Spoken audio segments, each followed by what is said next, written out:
Hello everyone, welcome to another episode of Simply Nerdy. I am your host, Austin, and I am joined today by the usual panel. We've got Steven, Anthony, Lisa, David, and myself. And today we're doing something a little out of the ordinary, as one of the discussions that we've been having as we've expanded the panel is to introduce a new branch of nerddom, that is music.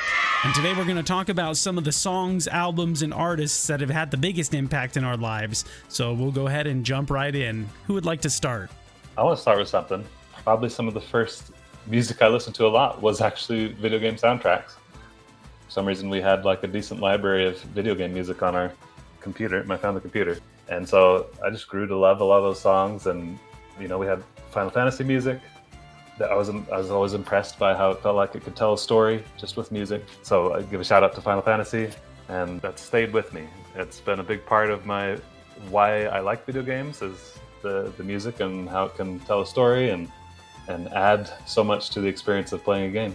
Yeah, I want to piggyback off of that. I feel like music in video games is not only a crucial part of just the overall experience, but also when done really well, it can really sell a narrative, can really help flesh out a story. You guys are probably, you know, those of you who've been listening to our channel for a while are probably sick of me bringing this up, but I'm going to do it anyway. I feel like the best example I can think of with musical storytelling is in the case of Xenoblade Chronicles 3. And the whole series in general just really knows how to sell a moment with moving music. But I feel like Xenoblade 3 kind of took it to the next level, and maybe that's in part because the narrative itself was a little bit more emotional than the previous two. But and sorry to interrupt, the music was a literal part of the story. Exactly. Yeah, that's true. Yeah, with the Ofseers and their flutes, and you know, and the meaning that had with life and death and everything like that. Good point. I think Zelda's similar too. That's one of the reasons I love Zelda is they involved music in a lot of the games. You have the ocarina, you know, where you get to play music, and Majora's Mask, you have the different instruments that you get to use. So anyway.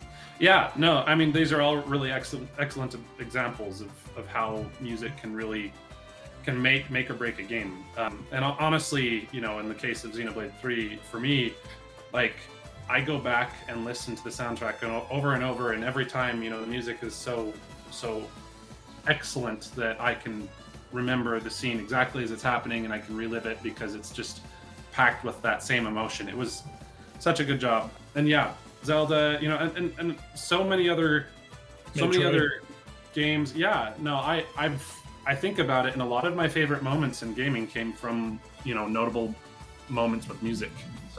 So let's talk some specifics. Yes. From Zelda, because you mentioned that. I've got one I can actually bring up, and this kind of ties into what I wanted to talk about, which was progressive rock. So I don't know if you guys knew this, but a lot of the influences that Koji Kondo and some other Japanese composers had, their influence was a lot of progressive rock. You'll hear a lot of Deep Purple in their video game music with reference to Zelda when you listen to the Hyrule Castle theme, and then go I don't remember the specific songs right now, but there is a song by Deep Purple that was actually based off of. So you'll hear, even in the intricate time signatures, the use of multi-instruments, you know, symphonic, some rock, it's a lot of jazz, it's everything mixed into one, which is why I love progressive rock so much. So I'm sure I'll hit into that a little bit more, but I'm gonna tie into what you just said, Austin, because since we're talking about Zelda music and Zelda's Lullaby, something really cool that Skyward Sword did that Austin actually didn't know about until recently, right? I'm not gonna throw you under the bus, but I guess I just did. That the Ballad of the Goddess is actually Zelda's Lullaby backwards. Yeah. It's funny because I couldn't hear that until I literally heard the track reversed, and what, really? Yeah. Yep. It kind of blew my mind, and I've been a huge Zelda fan for forever, and I had no idea. That's really cool. So now Austin gets to officially start being a Zelda fan. You heard it here first. That's right. I have to say, that's a revelation to me, Austin, that a lot of Zelda music is inspired by progressive rock. And what was one of you guys shared something in the Discord channel? It was another game, and the name escapes me. It was not Sea of something. What was it called? Secret of Mana. Secret of Mana. Thank you. That's right. I knew it had C in there somewhere. Secret. That's what it was. So yeah, you listen to a lot of these things, and I think part of it goes back to what David said about creating a narrative in the music, and that's one of the reasons I love progressive rock so much. And it goes back to my childhood because it was at a time when I just kind of got sick of pop and rap and all these things that were played all the time that were popular, and maybe I was just trying to be a contrarian, but I definitely leaned more towards this, I don't want to call it a hippie genre because it really isn't, but it is very different. It's very it's not mainstream, very non-traditional, but in the sense that it actually takes a lot of influence from many different areas, whether that is pop or jazz, or even in some cases maybe some hip hop and symphonic. Got orchestral elements to it, and it ties it all into this. It's almost like classical music. Yep. But with a rock.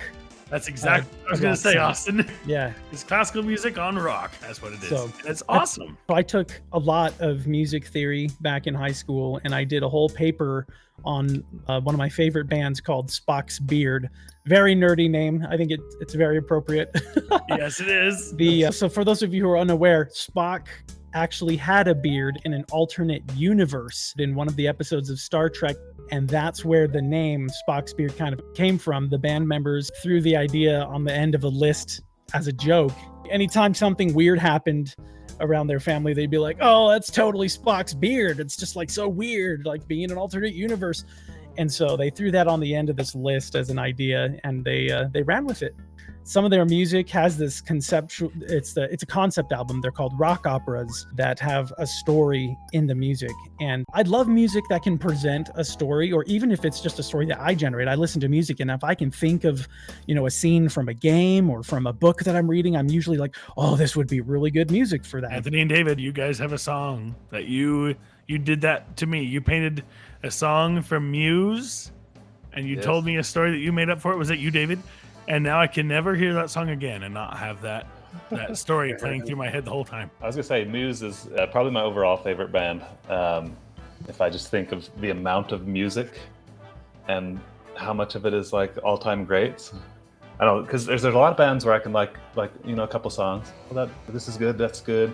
But to like entire albums, that's more rare for me. But some of the older Muse albums are that way, where I can just like pretty much every song from it. And there are a few that are just, they give me that, they strike my imagination. And we would come up with these storylines that had nothing to do with the lyrics, but they fit the music. And some examples would be the song Butterflies and Hurricanes. That's the one. Anthony, Lisa, and I came up with a really detailed Castlevania story to go with that song. And really detailed. Yeah. Awesome. and now I kind of want to go listen to it and imagine that. Another one, Hysteria, I think. Maybe a not as detailed story, but still something visual. The story was basically airplanes. Yeah. Awesome. like a space Still a dog. better. I was gonna say still a better story than Twilight, but It's a better love story. You heard it here first. Airplanes. Yeah. The story was basically like planes fighting in the sky, and then Stockholm Syndrome. This guy was, I was gonna say for Hysteria, like the lyrics kind of made sense if the guy was like on his radio being like, I need support, but Yeah, it's so true. Yeah. Anyway. That's a fun one. And then I was gonna say my all-time favorite Muse song because of the music is Stockholm Syndrome. And I think that's the one where we came up with the detailed Mega Man story. Is that right, Anthony? Mm-hmm. Yep. Even including there's a part where the music kind of like builds up. It almost sounds like wind is like this windstorm is hitting, and then suddenly it all drops away, and there's this piano tinkling. Oh man. And we had a story like there was a big windstorm, and then this explosion caused all the sand to melt into glass, and the glass is like glittering through the sky. I don't know. Dang. I didn't hear this one. I'm gonna hear this one offline. Yeah, so we'd come up with these detailed stories, and because the music felt like it was telling a story, it was easy to visualize. And there were a lot of Muse songs that are that way for me. So. Oh yeah. Mm-hmm. Sorry, Austin. I think I interrupted you though. You were gonna share one of yours. What was I going to share? I don't even I'm terribly remember. sorry. Oh no, Hey, you're fine. I was just talking about Doesn't- Spock's beard, but I think Muse is another classic example of somebody who can bring in, you know, this synthesized style to alternative, and in fact, Anthony and I were on a really big kick. I had him listen to a band called Haken because I felt like this would be a good way to introduce someone who likes Muse. Some other bands that you might be familiar with would be Dream Theater. For anyone that's listening, that's a fan of Muse, I would highly recommend giving them a listen. But Haken, I know, Anthony, you've recently listened to the entire discography of Haken. What are your thoughts? Yeah, well, good segue, because that was going to be the one that I was going to bring up. So yeah, as Austin said, he introduced me to Haken, and now I'm completely taken with Haken. Oh no! Yeah, so I'll give you the short version of the story. I was never sure that I would enjoy progressive rock because there are certain genres or subgenres, shall we say, in progressive rock where it just kind of feels like an extended jazz improv session without really any direction, and I have trouble getting to those. But I decided to give it a chance, and whatever subgenre Haken falls into is very much my style. And I think I as I was listening to it, I realized one of the reasons I connected with it so much is its similarity. Well, I mean, basically, here's my thesis about music in general, as well as music in video games, is when it can create a narrative or a story or even just a feel that lets me imagine something that goes with the music, I always enjoy it more. There's always something more to it, and that's one of the reasons why I've always favored video game music over almost any other kind, is because, well, first of all, they have built-in stories. I mean, basically most at least most of the games I like to play, it's tied to a narrative plot point that I can remember as I listen, and then it just creates hype and excitement. And so for me, stories being written into the music is a key part of my enjoyment. So that's why I've always loved video game music so much. And so when I found out that there are schools of progressive rock, and maybe just even progressive music in general, where it's basically built on the idea of hard coding the story into the music, that's when I started to realize, oh, this might actually be made perfectly for me. And so yeah, Austin got me into Haken, starting with The Mountain was the album I started with. And there were several songs that started to just really catch my imagination. And the next thing I knew, I'd listen to everything from them. And they're probably right now my number one favorite band. Dang. Yeah. Most of the time one of my limitations when it comes to music is for some reason I struggle to listen to lyrical music. I feel like maybe part of the reason is I spend most of my time listening to music while I'm working, and so if it's too lyrical, then I get distracted. So most of the time I'm listening. That's another reason why I'm most of the time listening to video game music, is it's pretty rarely lyrical. But I don't know what it was about Haken. I feel like maybe it's that there's so many explorative sections where a lot of it is just instrumentals followed by some lyrics and then back again. And anyway, it created that same feel for me, and it was the first time that I wanted to listen to something other than my beloved video game soundtracks while I'm working. Anyway, so I guess that's probably how I'd put my thesis for the meaning of music to me, is if it can tell me a story or make me imagine one, I'm instantly going to like it better. And so progressive rock is very much apparently my thing. And some progressive rock, like you said, in the right subgenre. Yeah. I mean, not all progressive rock is equal. No. For example, I am not a fan of Yes. I'm sorry. Yes. Yes. I had a couple of Yes songs I was going to put in the Discord too. And speaking of Discord, we have a Discord channel. Check out in the description below. Go check and it out. You can join our discussions. But yeah, I was going to bring up a couple of Yes songs because I presented some Haken to my drumming instructor that taught me when I was younger. We've kept tabs over the years. We do shows together all the time. But then he turned around and said, "Oh, Haken sounds a lot like Yes. Here, try these songs." So maybe I'll still send him. Anthony's offended. Anthony, it's possible that you just haven't heard the right song or the right album, because for some progressive rock, it even comes down to, there's some bands that I don't like their music except for one song or two songs, and that'll really do it for me.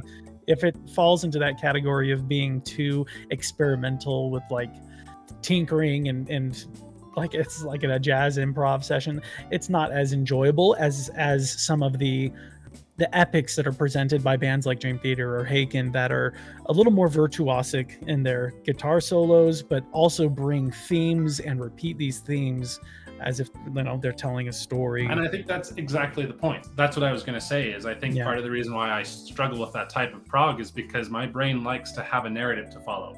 You know, even if it's just very loose, even if it's just very imaginative, if I feel like I'm being kind of pushed a certain direction toward a foreseeable end, then I enjoy it more. And if there isn't a story, he will make one, with the examples of Muse that we shared earlier. Those are mostly from David's imagination. I was just going to say, maybe Anthony and Austin will have to be the progressive rock missionaries to me, because it's maybe a genre that I just haven't gotten that into. There are some songs I like. For example, King Crimson is a band that my older brother liked quite a bit, and I've learned to like some of their songs. And they're a bit old school, but I appreciated the poetic nature of the lyrics, and like a song in particular I really liked was Epitaph. And anyway, so when there's like poetic lyrics, I do love lyrics. I know Anthony said that he kind of doesn't prefer lyrical music, but oftentimes I can be won over by just amazing lyrics in a song. And I'm on David's side here. Yeah. So I'm open to progressive rock, but it's just a genre I haven't gotten much into yet. And my impression of what I have heard from a lot of places is that idea of this extended improv session. And all my favorite music has trained me to prefer like really strong structure and repeated elements of this music, which is not as common in progressive rock. So no. I am the same as David. I need some talking into. But Anthony and Austin have already started working on me, and I've got myself a little Haken collection that I've got of songs so far. So we do need to hear from Lisa. We're gonna get a turn, Lisa, but I just have to say this: there isn't sides here. It's not that I don't like lyrics; it's that I'm easily distracted by and don't hear them. Usually, I have to work. I have to intentionally focus to actually hear lyrics, and that's not very conducive to work. But I will also say that the lyrics are part of why I enjoy Haken so much. So usually the way you capture my imagination is you start with the music, and if you get me with the music, then I pay attention to the lyrics, and then I appreciate the music even more. That's exactly what I was going to say. I feel like I appreciate lyrics, but it has to captivate me musically first, and then I really delve into the lyrics and some of the poetic, I don't know, just the amazing structure and the deeper meaning that some of the lyrics have compared to modern rock pop that's just very shallow, not as creative. You don't want to hear the 2 billionth rendition of I Want to Hold Your Hand, Austin? If it's a prog version, maybe. Hey, that'd be kind of interesting to see. Anyway, Lisa, I would love to hear your thoughts. No, I'm gonna say something else first. No. That I wanted to say a while ago, and that's that Anthony says that he doesn't like, jazz improv sessions, but that is coming from a guy who took a class on jazz, enjoyed a lot of it, and we even went to like a jazz concert and had a great time. I mean, here's a couple defenses against this. So first of all, I defend myself against liking jazz. No, against you throw me under the bus about it. So first of all, I took that jazz class because it was a double credit class. It covered 2, and that was a big deal for me. That is also why I took it. Yes, so that was a big deal. There was, I feel like most of my favorite jazz from that class were songs that actually had structure. Like, what was the one? You got to keep it. Modernistic. Gotta keep it modernistic. That one was a fun song, pretty jouncey. And I do remember enjoying the more improv-y stuff that we went to at that one concert. But we were there watching that violinist shred his strings to bits, and that was cool. Being there in person made a big difference. Anyway, I don't dislike that. I think if I wasn't there in person, yeah, it wouldn't be as cool. But it was like, whoa, the violinist is going ham. Anyway, so as for before I get into like music that I thought about that have changed my life, because the only one I've been able to think about is kind of like, oh, that's not great. I'm gonna say a lot of people have been talking about how, well, yeah, no, I already said it in the Discord, man. Like, you don't need to be curious. Nobody else knows. Oh, yeah. Nope. You're curious for the audience. Yes. There you go. Oh, fine. I guess I'll say that real quick. And then I'll say my soapbox thing. Sweet. So, I guess the song, several songs that have had a lot of influence in my life, but not necessarily in a wonderful way. But they are songs that I like still. But there's sometimes I'm like, I wonder if that kind of helped things in a bad way. And that's Pink Floyd. The Dark Side of the Moon has several songs that just, as a child, helped me to understand the concept of existential dread and planted the seed for existential dread. Yep. Pink Floyd's good at that. I'm sorry, Lisa. I still love those songs. But I am, every time I listen to it, like, I have a little shudder of like, being alive is good and I should do it. You know, so. That's awesome. So, what songs? Oh, yeah. So the ones that I'm thinking of specifically are Time and also Breathe. Also, a little bit Comfortably Numb. I was going to say Comfortably Numb. That's another big That's one not for from, some people. That's not from Dark Side of the Moon, but yes. It's not. It's The Wall, but yeah. Oh, yeah. I know several songs from The Wall, but for some reason, when I think of Pink Floyd, I think of Dark Side of the Moon. And also Comfortably Numb. But my brain doesn't say that's part of this other album that we also know. Except for the guy yelling at the end, Go on! eat your meat! Exactly. How can you have any pudding if you don't eat your meat? Another brick in the wall. Yeah, which is probably their actually most famous song. Yeah. Yep. I will say The Trial is also randomly in my head, but I think as a kid I was like, this song is creepy. What is happening? That one kind of gives me prog rock vibes, like the Trial song. I don't know, just near the end of the album. Anyway, go on. Anyway, so yeah, those songs have had a deep impact. Lisa, Yes. we can't forget Dad's favorite Pink Floyd song. Oh yeah, the one, the Great Great Gig in the Great Gig in the Sky. Sky. Yeah. My dad, Yep, that's a classic. my dad hated that song. He hated that song. Oh no. Because it would come on, and he's like, someone's torturing that poor woman. She's screaming. Oh no. She sounds like she's just having a horrible experience singing this song. What he said specifically was that it sounded like somebody had some pliers on her earlobe, and they were just yanking on it. Yeah. That's a hot take. Remember, that is not coming from Simply Nerdy. That is coming from. I our actually influence. still like that song, but I Don't don't listen listen to to it. I comments. am like, oh, somebody's got those pliers on her ear. Well, Lisa, didn't Dad eventually kind of have a Stockholm syndrome where he eventually liked it a little bit? I'm not sure. I think so. I think it's like, you know what? Maybe this is okay. Maybe listening to other people's pain is therapeutic. That's right. No. That's right. That's exactly what I was gonna say. Yep. Well, so I remember, and I don't know if this is actually based on anything said by the band or if I just made it up in my head or heard it from somewhere, but my understanding of the song was that it was basically like an interpretation of like the various circles of hell or something, or like of the, like the afterlife. So she starts off basically in torment, and then progressively it gets better and better until like, when she's, peacefully silent, that it's like representative of heaven or something like that. So Wait, Anthony. okay. Wait, you just reminded me of something crazy. Have you ever seen Dark Side of the Moon synced to Wizard of Oz? Did you know that's a thing? I've heard that that's a thing, but I've never actually done it. Like you just play the entire album with the footage of Wizard of Oz, And like the great gig in the sky is when the whirlwind hits the house, and the house is like whirlwinding through the sky, and the music fits it perfectly. Like, what the? I'd have to look it up.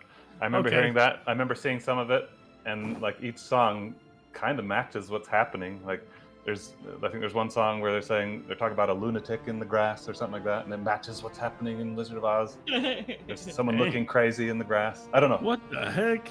It's something I remember seeing a little bit of, and I was kind of blown away by that. But anyway. I'll share a rumor that I heard, which I don't know if it's true, so please take it with all of the salt that you have. But I heard that the lady that did the Great Gig in the Sky was some random person that they just like went and got, and they were like, "Are you gonna sing this?" And she was like, "Yeah." I don't know. So yeah, let us know in the comments. Somebody look it up. Pink Floyd fans, let us know.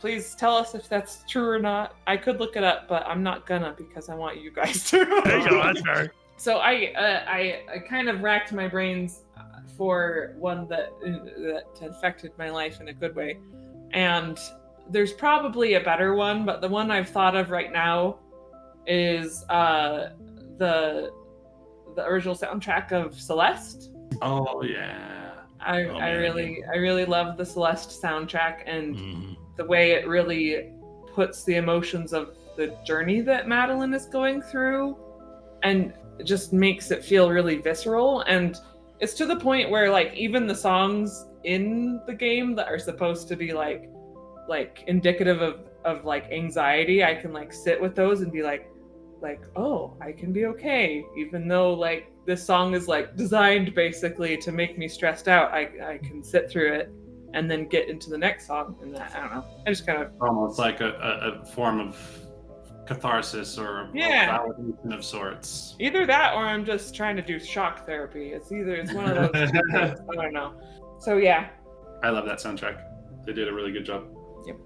Well, I can't wait to play that game and listen to that music because it sounds amazing. You haven't played it? You ready to have your butt kicked? I haven't. No, Anthony's talked it up. He said it's amazing, so I'm ready. It's an amazing way to get your butt kicked. Yeah. Most challenging 2D platformer I've ever played, but it is very forgiving of failure, and that's why it's achievable. That's Nice. amazing. It's not going to punish you and send you back to the start, lose a bunch of progress. Oh You man, can that's try the worst. again. You can try again almost immediately, Yeah. and so you'll have this incredible challenge. But you feel like if you keep trying, you'll get it. And when I finished that game, it's the closest. The story is that the basic story is that you're trying to climb this mountain named Celeste, right?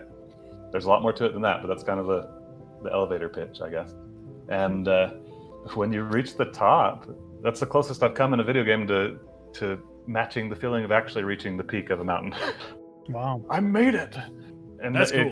Considering that it's this like 2D retro pixel art, like it's not this hyper realistic simulator of real life or anything like that, but it's the closest. As far challenge. As the challenge and the emotion, that's the closest it's felt to the real thing to me. Like, Yeah. Yeah, I just want to. Okay, I'll try and be quick so that we can wrap it up and get to Steven. So I just wanted to say this was the soapbox I referred to earlier. That while my comrades really, really care about songs with structure and like, I guess I would say, whoa, I heard a wait. yes. Nope. Don't throw me under the bus. I'm a lyric man. Oh no. You're still not with me. So wait. Oh, sorry. So with structure and what I would call a melodic song, it is my view that most songs have melody, but not all songs are melodic. And I am one of the few people here, I think, that tends to really enjoy what I would call more atmospheric songs. And I also like songs that take a long time to build the atmosphere from the beginning to a point in the end. And I feel like that's one thing that Celeste does really well, especially songs like Resurrections. Love it. So yeah, that's my plug for atmospheric music and songs that aren't bound by the need to be heavily melodic just so that they're like, I don't know. Anyway, last thing I'm going to say, I tend to really, really like the use of leitmotif. Hopefully that's how you say that. That is how word. you say it. Yep. Okay. So that's another thing that Celeste does. And the thing, I just find it so interesting that using leitmotif, you can tell a story in the song. And it's so cool. And you can also make a song feel nostalgic through leitmotif, because it's like, oh, this was at the beginning of the journey and I'm hearing it in this song and it's supposed to send my mind back to that. Anyway, okay, so I'll be done with that. Is Peter and the Wolf like the classical example of leitmotif? Like, that uses it the most? Maybe. Yeah. Anyway, All sorry right. for taking forever, Steven. No worries. No. So mine's pretty simple, pretty straightforward. My dad got me into music. My parents have their own band since before I was born, before any of us were born. So music's always played a big part in our lives. And my dad, I grew up on the Beatles, the Beach Boys, Eagles, James Taylor, all kinds of John Denver, all kinds of stuff like that. And I grew up loving all of that stuff. And that's what I'd primarily listen to all the time. I finally started branching out when I would go over to Anthony's house, Lisa's house, and David's house, and just listening to the music they had on their home computer. I started branching out a little bit. But the biggest branch that happened was my sister gave me a Relient K CD and said, "This is Relient K. I think you'll like him."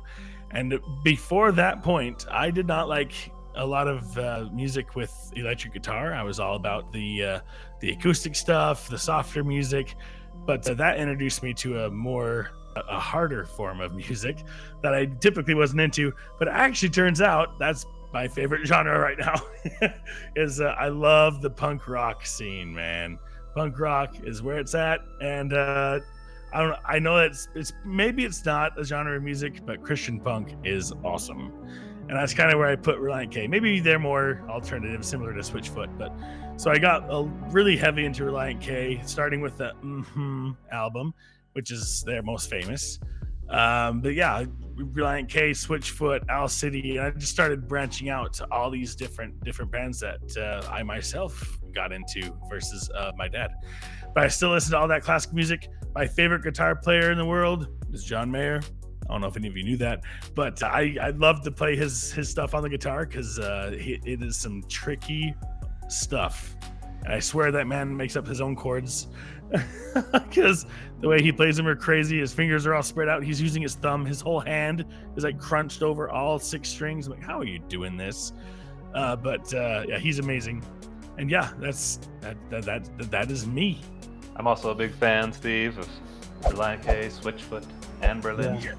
Yeah, Anberlin. How did I miss Anberlin? Yeah, Anberlin. Oh my gosh. Their drummer is so good. I also play drums. So if the drums are good in a song, that will get me into it immediately. And then it depends on the guitar work, and then the lyrics is just it's so good. Especially when the music, like you guys were saying, has some light Christian themes in it, or at least gospel related themes. Yes. When it's sprinkled throughout, that's one I can really appreciate. And to go back to what you were saying about doing the Prague missionary work, I definitely would recommend that you give a listen to Spock's Beard's Snow album. I think I've said this to you guys before. That has a lot of Christian elements sprinkled throughout, and it was when the lead singer Neil Morris was going through a really not difficult like hard, but difficult in the sense that he ended up leaving the band and he decided to do his own solo Christian progressive rock. And I've listened to a lot of that, and that is great stuff as well that I would highly recommend. So I was like, if you like Christian rock, then that would definitely be something I would recommend listening to. Noted. So the Spock's Beard lead singer who left, the former lead singer Neil Morse, he does his own solo work. So we'll definitely have some future videos where we talk a lot more about some of these bands. Did anybody else have anything else you wanted to bring up? There's movie soundtracks. Hans Zimmer. Oh, geez. Yes. That's a whole other thing. Hans Zimmer's the man. Oh yeah. We could have a whole nother. Yeah, we could have like hundreds of episodes talking about our favorite like movie composers, video game composers. I'm excited. These will be some awesome topics. It's a whole nother branch of nerddom. I'm excited. But yeah, we really appreciate your feedback. So don't forget to leave a comment. Let us know what some of your favorite musical influences are in the comments below. Check out the description where you can see our Discord channel and our merch content that we've recently uploaded. And don't forget to hit that like button and click subscribe so you can hear some more awesome nerdy content in the future. Until next time. Keep it Keep it nerdy. nerdy.